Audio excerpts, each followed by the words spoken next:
Well, good evening, everyone, and welcome to NCM's continuing series, Norwood Veterans, where we get to know and get to meet a number of our Norwood veterans. I'm Mark Hoover, and it is just an absolute pleasure tonight to have with me someone that many of you probably here in Norwood know.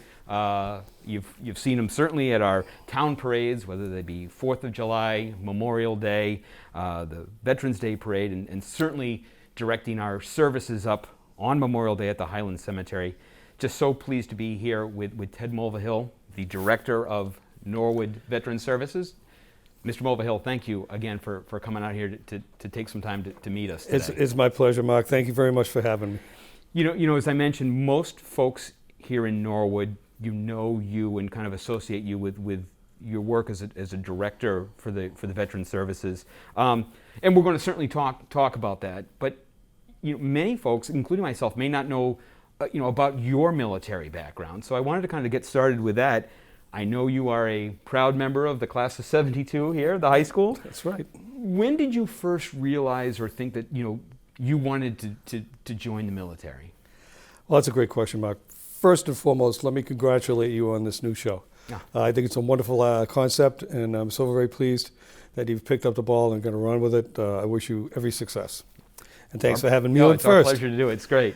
So I would say, to answer your question, I would say when I was 5 or 6 years old, history lessons, and TV shows. There was an Army Air Corps show on back in the 60s called 12 O'Clock High, and they actually made a movie out of that. Yep. But that was my dad's job. My dad and my uncle both flew B-17 bombers. They were both pilots. My Uncle Jack flew in the Northern Africa campaigns, and my dad flew over Europe and Germany. So I would ask him about his service and about his missions and what went on, and I said, boy, this guy's a hero. Yeah. I want to do that. And so eventually, as time went by and I grew up and turned 18, I said, I really want to do that. Mm-hmm. I don't think I'll get to fly an airplane because I don't have college, but I can certainly wear the uniform and do my part. So I did. And you graduate from the high school in '72 and go right into the Air Force. Correct. After graduation.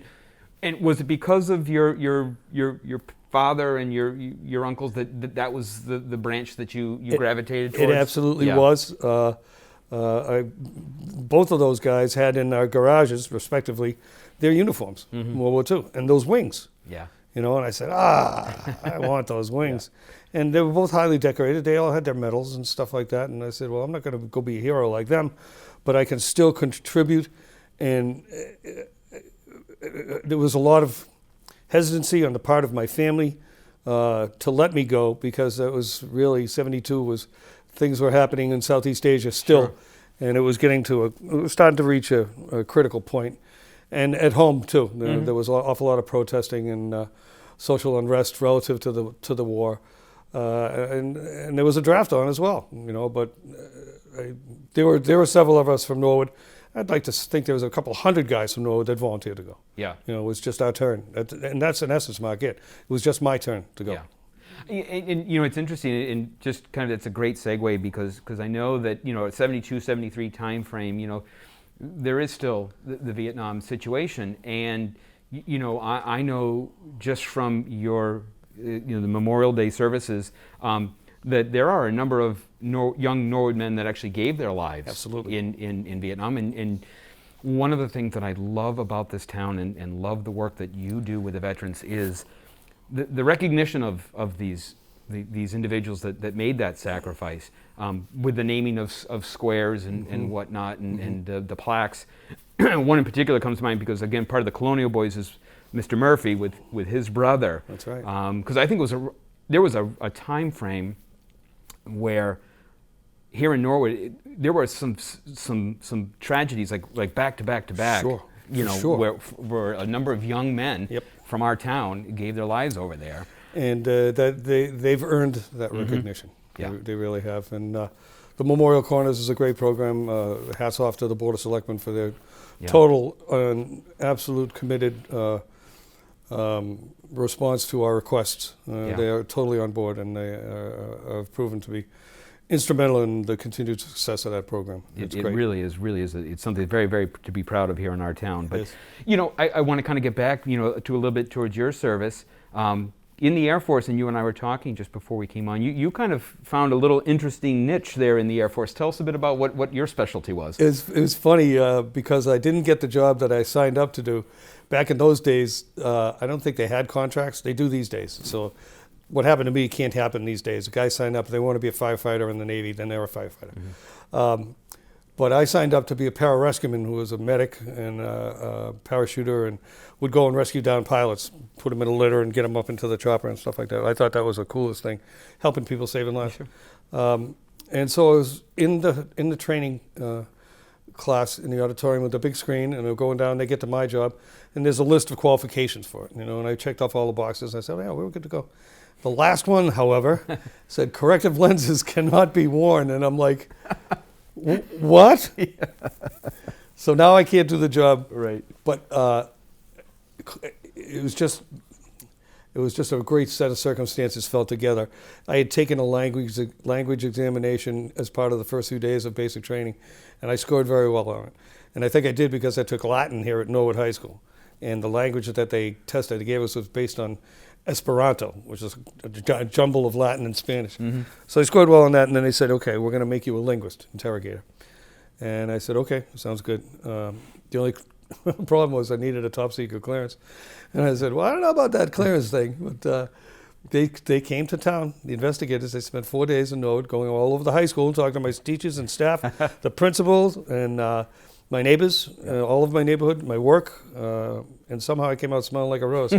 So they gave me the clearance, and then I went to language school, where I studied North Vietnamese. And I said, well, that pretty much gives me a good hint of where I'm going. Where you might be going. Where I might be going. Yeah. And it was fun. I'm blessed. Mm-hmm. I have a knack for languages, and I graduated with honors, near top 5 of my class, and I still speak it to this day. Outstanding. Yeah, just don't forget that stuff. Yeah. So once you've graduated, then tell us, to the extent, again, with the top secret clearance, I've not been cleared yet. So You're good. You're good to go. What were some of your responsibilities while you served in the Air Force then? Initially, my orders were to be a radio man on the back of a big aircraft, an Air Force jet, and I would be listening in on the enemy's surface-to-air missile battalions, listening to their radio communications so we could gather intelligence and let our aircraft know what they're targeting in the airspace over Vietnam. And so we were saving lives there. Sure. And so I spent 2 years training to be an airborne operator. I went to survival schools all over America. I went to altitude chamber school in Texas. Went to water survival training school in Florida. I went to mountain survival school in Washington State, special survival school, POW school in Washington State, small arms weapons and training in San Francisco, jungle survival training in the Philippines. Jeez. And then I went to, stopped in Guam for a bit and then went to Southeast Asia. So we get there and they redlined our orders, which means they changed our job. So they sent us to a ground base. So we had 12 guys that had been in school for 2 years. And all of a sudden, that's it. So we go to a ground base. And then we were based in northeast Thailand, which is actually right in the heart of Southeast Asia. Mm. It was north of the demilitarized zone and west of the demilitarized zone. And the infiltration routes, the Ho Chi Minh Trail, went right by there. So it was hairy at times. Yeah. But when they had low-level prisoners for interrogation, they'd throw us on a helicopter. And off we go to the site where they were being held. Wow. And we'd ask them a few questions for pertinent information. Yep. And they always cooperated because we were so persuasive. I can imagine. And that was it. And when we weren't interrogating prisoners, we were on the radio doing the same thing, listening to their surface-to-air missile battalions, making sure our guys didn't get shot down. There you go. Outstanding. Now, you served over in Southeast Asia for then a total of how long? When did you come back? 11 months, 3 weeks, 2 days. Approximately. Right. Somewhere in that neighborhood. Who was counting? But that was the beauty of the thing. Yeah. That's the difference between in my service then and deployment to theater and these young kids today. When I got off that aircraft and put my boot on the runway, it was 365 days and a wake up, and I was gone. Yeah. That was no question about it. Right. These young men and women, they get there, they don't know. Right. Dennis Mon was the first sergeant in his MP company, and he brought 166 men to Iraq. He was there for 17 months Only one National Guard unit out of Kansas was longer by a week. But he sent every one of those guys home. He stayed the entire time. Yeah. But 3 times they were ready to go home. Right. One time they were on the bus going to the airport. Oh, They yeah. turned the bus around. I can't imagine the morale nightmare he had to encounter. Right. To keep those guys focused and keep them safe. Right. But he did it successfully, and he's forever has my admiration for his courage. It does speak a lot to certainly the character of anybody that serves. But yeah, when you don't have that certainty, you know, like you said, that can be very difficult, and you need to be, I don't even say at the top of your game, you need to be above the top of your game. Always. 24/7, 365, and now for 17 months. You know, It's absolutely true. Yeah. That's why a lot of the times we are encountering not only post-traumatic stress disorder and traumatic brain injury, two of the signature illnesses and disabilities we see from Iraq and Afghanistan. A lot of that is due to the heightened awareness that they have to, as you said, these guys are on. Yeah. I mean, 24/7, Yeah. and it's not like a light switch when they come home. They can't just turn it off. Yeah. You know, they're walking the halls of their homes, checking the perimeter, checking windows, checking doors, and not getting sleep. Yeah. And so it's a challenge for the VA medical side to take care of these guys, but they do wonderful work. Oh yeah. Wonderful. Oh gosh. And we'll certainly and I want to address that a little bit too, obviously, but. You come back and we'll kind of get into where the next stage of your military involvement. But looking back now in terms of your actual service, the time in the Air Force, what has that meant to you? And it's when citizens of the town call me and say, my son wants to go into the military, will you talk to him? I say, bring him in, we'll sit down. And I don't soft soap it. I tell them this is the profession of arms. This is not the garden club. You can get injured or killed in training, let alone go to war, Right. where they're trying to kill you. But for an 18-year-old kid like me, with basically zero life experience, it was such an eye-opener. Basic training has been called an orderly transition from civilian to military life, where in essence they break you down to your baseline and then build you back up as a soldier, and that's what they do. And so the lessons I learned are some of the things that I still do today. It instilled in me character traits that I utilize to this day. Yeah. I still make my bed. Yeah. I still shine my shoes. Yeah. My gig line is straight. Responsibility, self-motivation, all the things that will make for a successful adult career or life, you learn in the service. And that's what I took away from it. In addition to just some astonishing life experiences all over the world, it grew me up in a hurry, and made sure that I understood what it meant to be an adult. I will say this just on a personal family note. My nephew, on my wife's side, her sister's son, joined the Marines right out of high school. And prior to that, he just wasn't quite sure what he wanted to do. And we went down to his graduation. Nice. I've never seen anything like it in terms of the precision. And he goes from a young man who's like, kind of like will not meet eye contact to at graduation, the eye contact, the firmness, the sir, and to this day. Posture. Simple things like that. It is amazing. And he is now an EMT. He is back into school. He got out of it, as they say, what he put into it. And he did two tours, and it was an amazing transformation. I think it speaks to that, again, that discipline, that building of character. It was absolutely amazing. It was so nice to see. Blessed to interact with these young men and women when they come home. My function is pretty much the tip of the spear, point of contact for these young men and women when they get out of uniform and come back home. And to a man and to a woman, they are just exceptionally very special people. And remember too, Mac, this is an all-volunteer force. These guys want to go to work. Whereas it was an issue with me, sometimes I had to wonder about the guy next to me. Was he a draftee and really wasn't paying attention? He was just counting days instead of doing the job. So that was an issue, for us. But for these young kids today, they are so bright, so intelligent. That's why, without question, we have the most technically advanced, best staffed military the world has ever seen. Oh yeah, without question. It is fantastic. You get out, you come back here to Norwood, and I know you have been extremely heavily involved in Norwood and veteran affairs. And again, these are only just a couple of things that I know. That you are a member of the Norwood American Legion Post 70. You have been the commander of that post. You were Legionnaire of the Year in '95. Member of the Veterans of Foreign Wars Norwood Post 2452. Vietnam Veterans of America, Chapter 338. Disabled American Veterans, Chapter 90. You are the district chaplain for Norfolk County. You were the St. Nick's Man of the Year in 2005, and that's just to name a few. You've got a full plate. You came in here this afternoon, and we said hello. How are you? I'm like, unbelievably busy. Unbelievably busy. What was it like to get involved in?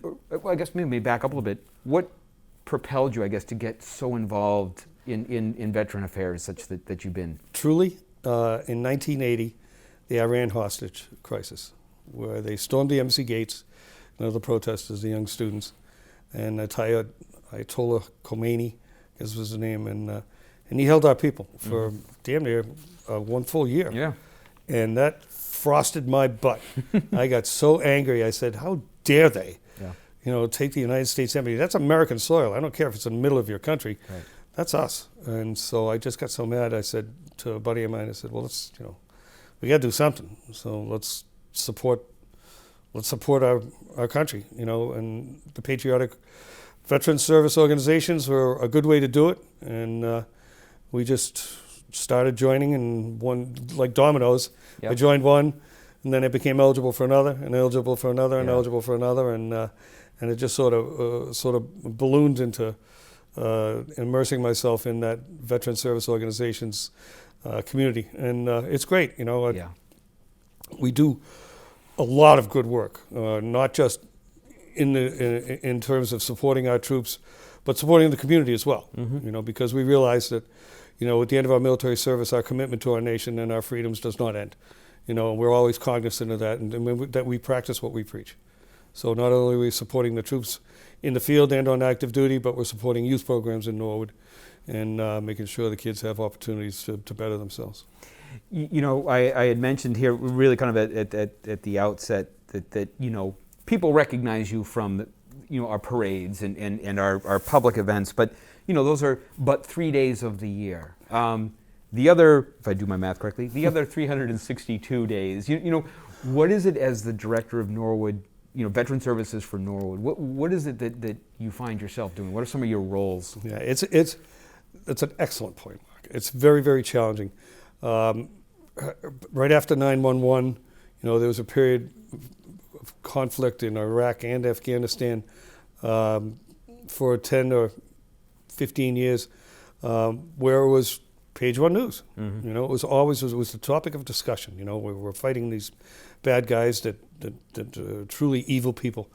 And then when we did the troop drawdown and started to pull everybody out of there, not everybody, but a good chunk of there's no more hundreds of thousands of troops in the Middle East anymore. Thank God. Thank God that they're home. But then it became relegated to page 17, down at the bottom with a 2-inch column. But for those families who have active duty personnel, it's still page 1 to them. Without question. And that's my focus. My focus is to make sure that they have all the support they need to keep the home fires burning while their loved one is in harm's way. Make sure that awareness stays high, which we always talk about, which is why we're doing shows like this, to make sure people understand there are people from Norwood in harm's way right now. Yeah. Right now. And that hasn't stopped. Yeah. So that's part of the challenge in our job. And then secondarily to that, to supporting the families, is to supporting the soldier or sailor or airman when they return home. And that's the main function of our job, is to get them access to the help and assistance and services that they earned. Yeah. It's not charity, it's not handout. Yeah. This is an earned benefit through honorable discharge, blood, sweat, and tears. Yeah. It may be hard to do this, because I'm sure that all aspects of your role are rewarding, but is there a certain part of your job as the director that you find most satisfying or most rewarding, if you had to pick one? I can't say any one specific one, but because there's so many avenues of assistance that we provide, Every little success, it's like a cumulative thing for me. When I go home at night, Mark, and my head hits the pillow, because I showed up at work today, some veteran's life is a little bit better. Yeah. And that makes me sleep good. Yeah. Be it access to VA health care, or be it education benefits to pay for his schooling, and or disability rating to improve his quality of life with equipment and medicines and things of that nature.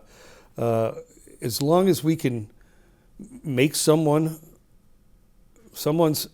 someone's anxiety, ease someone's concerns, ease someone's quality of life, and improve their quality of life, then we've done our job, and that's the most rewarding part. Yeah. And again, sometimes you just, for someone not involved, it just sounds so overwhelming because of the work that you do. But then you kind of, as I listen, I go, the reward that you are in the services that you are providing to these men and women is just it's second to none. What do you think? What would you like the folks of Norwood to know about our veterans that they may not? I mean, like I said, we see them in the parade, and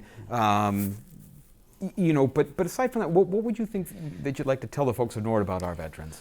I think another very rewarding aspect of my position is getting to interact with our senior veterans. Mm-hmm.